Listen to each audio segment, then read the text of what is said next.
So, yesterday was Father's Day. My son's in London. I was happy about that. He's doing well. After a little sputtering end to his high school career. Funny thing was, over the weekend, I was at a Zen retreat, taking deep breaths, sitting in full lotus, looking for what people look when they sit on a cushion and open their eyes or close them, restrict their vision, feel their bodies, the proprioceptive sense. But I thought a lot, but not about my own father. My own father dead now, almost 20 years. My dad did the best he could.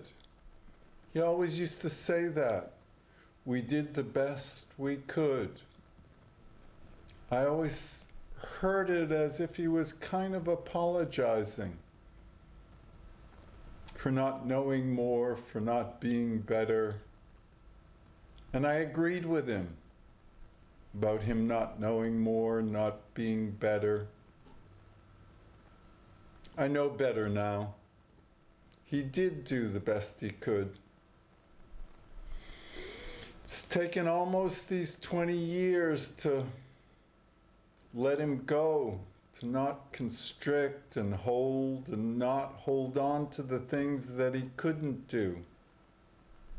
Sort of like the things I can't do for my son. But I can take a deep breath, be as present as possible, here and now. And when he comes back, he'll be back. And he's got an internship for the rest of the summer. More power to him. Didn't look like that a year ago. Year ago, he was not doing well. And me, I wasn't doing that well either. Year ago, almost, went back to London where I'd spent a lot of time. 15, 20 years. From, I guess it was 1975 to 91 or 2. Coming back here regularly. I had a stall on Portobello Road. Used to say I made a wounding while I was there. Not a killing exactly, but a wounding.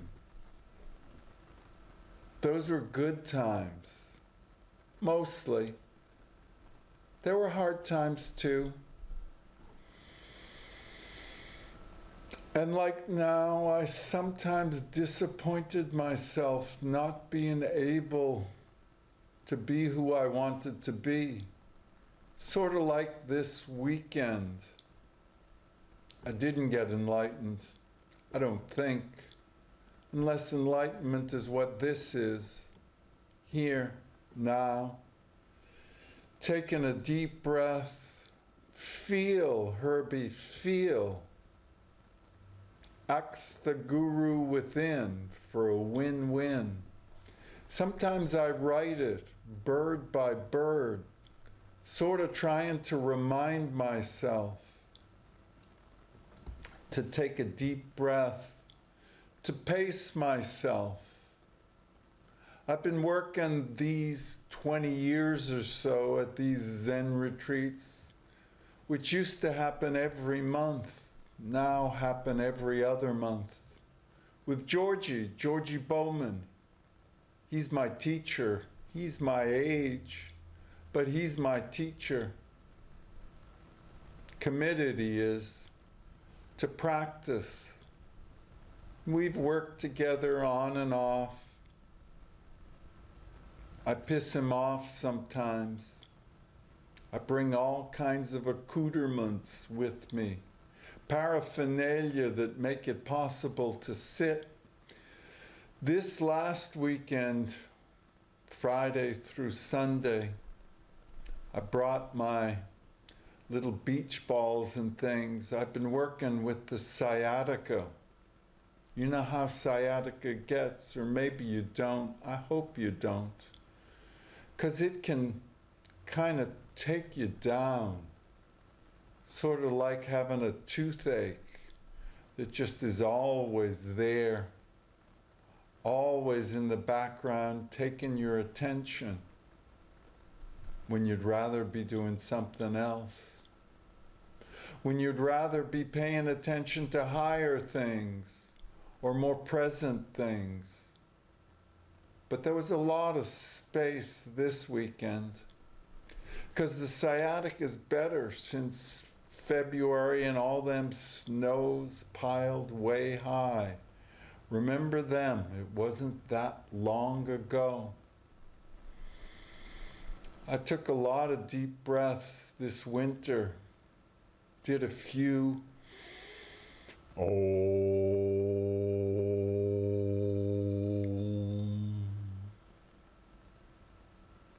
and I kept up with my Habibi, my Beshert, Schwarze, please.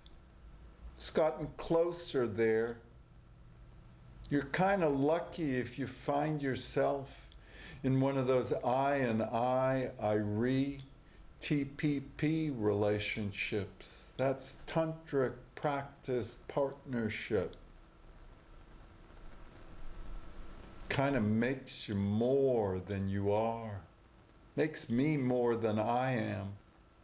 And I'm grateful. Sometimes it's an organizing principle. It's the center of gravity where other things start from, a kind of generosity, a kind of grace. Starts from right there at the center of gravity. And I take a deep breath because it didn't have to happen that way, and I'd be less alive if it hadn't, if it didn't, if I hadn't found and stayed with my Habibi these 8 years. And it took a long time, but now it's a good track. 7 years was a crucial point. Last summer, I took her to London, visited all the people I knew those 15 years, 20 years before that, visited the places that I'd been to. It was hard though, because things change.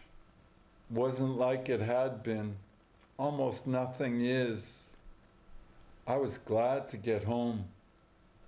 It was hard from the day we left to the day we came back. But traveling, being like it is, it either brings you closer or tears you apart. And thanks God, brought us closer, like I'd hoped it would. It was a chance I took, and it worked out.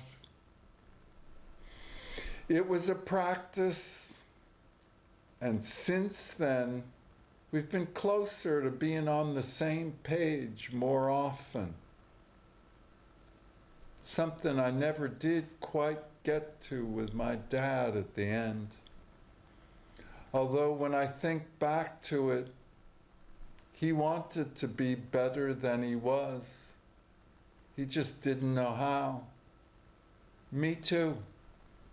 I'm sometimes a father like that. Don't know how to be better than I am. So all I can do is be this and take a deep breath and slow it down and not do them things that I do that I know don't work, that I know that I've done so many times before, and after having done them, I've created the kind of distance that's hard to bridge. So now, more often, I'm able to see where my instincts would take me and stop. Because sometimes your instincts are your habits. They're not your intuitions. And you need to practice intention and intuition over long periods of time, above and beyond the call of duty and booty, to get to where more often, and I'd say it's true, more often, this is good. More often, I'm okay with how it feels to be me. I hope it's the same with you. If you're a father or a mother, or a son or a daughter, or a grandmother or a grandfather, as I contemplate extinction 2112, that's how I imagine it. The end of our species, with a certain 2020 hypo hindsight, a certain 2002 Larsen B fallen off the edge of the glacier kind of feeling. It's a hard feeling to feel powerless to change the Coke sucker master narrative, official story of the 1% and how it works. TPP, this time it's Trans-Pacific Partnership. How no Obama and his no Obama nation would spend his political capital pushing the TPP. It's hard to understand. I once thought Obama meant well. I'm not so sure now. He's become the black face of white justice.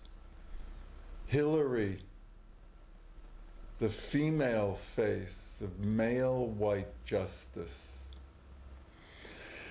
And those Republican or cants or cunts or ho way, way, way beyond. They're way beyond where any eukaryotic semi-sapient with any bit of compassion would go. If the planet, if Gaia, were threatened with the FGM that she is threatened with, the mountaintop removal, Gaia's being hard done by. It swings and roundabouts, it's a hairpin turn. And here we go again. This is how the exceptionalist white justice sees the world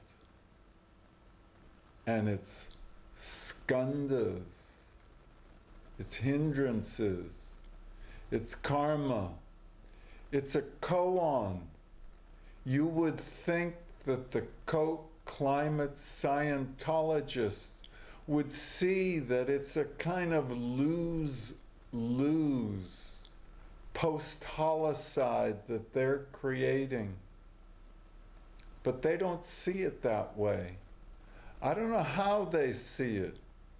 They see it in a way that they can start now thinking about expanding the pipeline around Indian Point, doubling it to 42 inches around Buchanan, New York. And the blast radius, if there's an accident, and there will be at some point, at Indian Point, and it'll be bad. It'll be the beginning of the end. Can you imagine 13% of the US population within a 50-mile radius of Indian Point? Fukushima on steroids. Drink your Fukushima Kool-Aid, they say. It's 9:10. It's 11:59:59. It's 1491, and we're all Native Americans now. And us 36, the Lamadvavniks, we understand God. He created us in his own image, and he hated himself. How else could you explain the Koch brothers, the 1% self-haters? How could they create all this mainstream mayhem? It's coming home to roost, mark to market. It's all LIBOR rated. ISDA fixated. It's CDOs and opt-arms, arse backwards.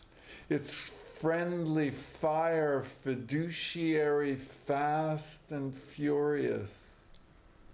And big coal is coming for you. Coal-fired.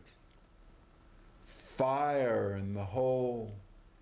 In the whole of Gaia. You take a deep breath. Us 36, we groovin' and grievin'. We remember Woodstock and how it could have been. I imagined at Woodstock, 'cause I was there, and it's almost the 50th. I remember looking out, listening to my favorite band, The Band, sing The Weight. Looking out at all them people, there was 1 million people there, and thinking, this is the beginning of something new. When in truth, it was the end of something. It was only, what was it, a year, 2 years before Woodstock became Altamont. Remember Altamont, the Rolling Stones? Not a good idea to have the Hells Angels drunk as your security team. I could have told them that. Still, Woodstock, I remember being there after the band that next day, working at the hog farm bad trip tent with Wavy Groovy. That's what he called himself. He was a hog farmer. I think he was related to or a takeoff on Wavy Gravy. Or maybe it was Evel Knievel. Anyhow, Wavy Groovy just kept offering me this punch, and I had a sip, and we worked with them people who came by having bad trips. And I remember the guy from Yale. He was out of his head, totally naked, didn't know where his people were, where they came from, and where he was going back to. Didn't know how to find him. And after a long, long time, I remember breathing with him. He was really, really upset. kind of nasty. He was from Yale. You'd expect it from them Yaleys. Me, I was from Harvard.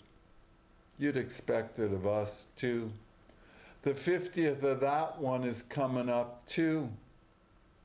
I remember back in the day, Casa Verde, Prospect Street, 183, I think it was, Casa Verde. Dick Strong and Frank Mercury.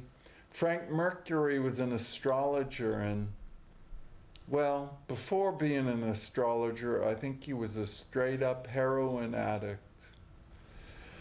And as things turned out, he used to balance his heroin with acid and achieved a sort of balance between the heroin and the acid and the quaaludes.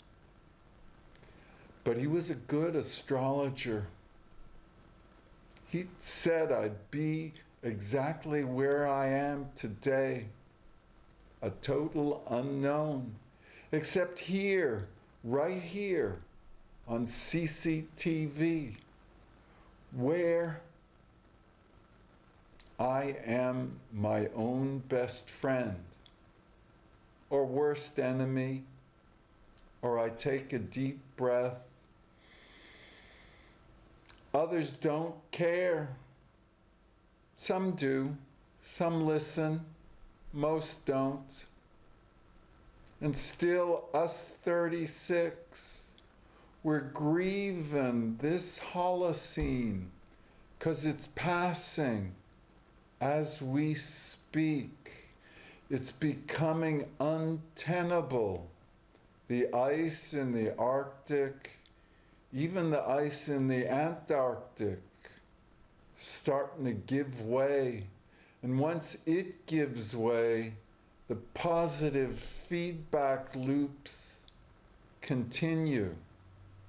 The albedo, because dark ocean doesn't reflect the sunlight quite the same as white ice. And the ice isn't even white no more, because they're finding out that the soot flies far. And when the soot falls on the ice, that black attracts the heat, holds the heat, is part of the melting. And then it's also happening that the permafrost is starting to melt. And there's, in Siberia now, there are these blast holes, these bursts. They don't understand it yet, but they think it's methane from the permafrost expanding rapidly and blowing out.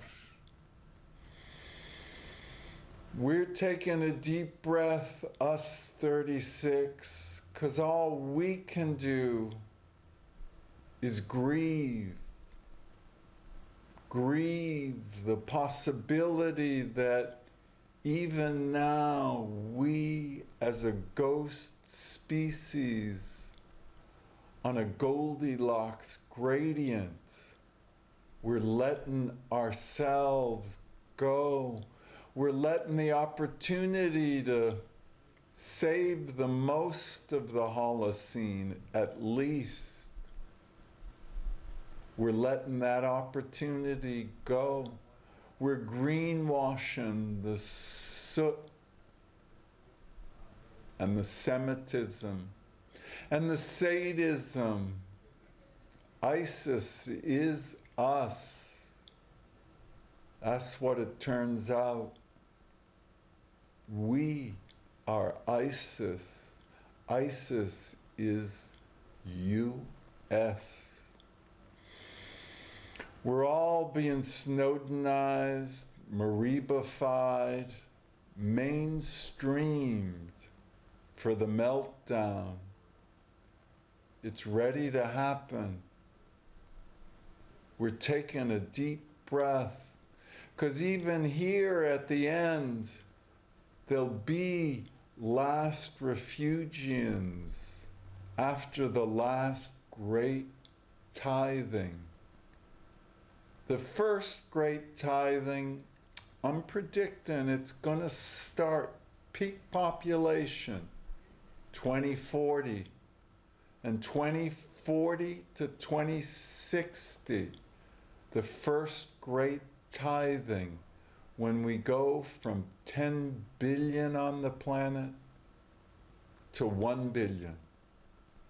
The great first decimation. And then, who knows? But if we keep going the way we are going, keep burning the fossil fuels, keep fighting amongst ourselves, then a second great tithing, 1 billion to 100 million. And can the planet at 6 degrees centigrade hotter than it is today, can it support 100 million people? 6 degrees C this century. It's 666. Let's take a deep breath. Oh.